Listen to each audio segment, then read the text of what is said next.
Panglima TNI Andika Perkasa marah besar perintahkan pecat perwira Pas Pampres yang diduga ruda paksa prajurit Kostrad.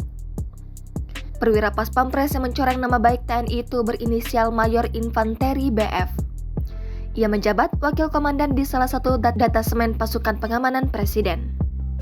Mayor BF diduga meruda paksa prajurit wanita Divisi Infanteri 3 Kostrad, Letda Korps Ajudan Jenderal GER di Bali pada pertengahan November 2022.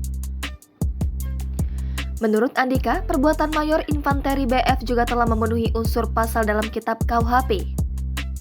Saat ini, Mayor Infanteri BF telah diproses hukum akibat perbuatannya. Andika menyebut tidak ada kompromi atas tindakan yang dilakukan Mayor Infanteri BF. Andika menambahkan Mayor Infanteri BF sudah ditahan dan ditetapkan sebagai tersangka. Mayor BF sebelumnya telah menjalani penyidikan di Makassar, Sulawesi Selatan. Andika mengatakan kasus ini akan ditangani langsung oleh Pusat Polisi Militer atau Puspom TNI.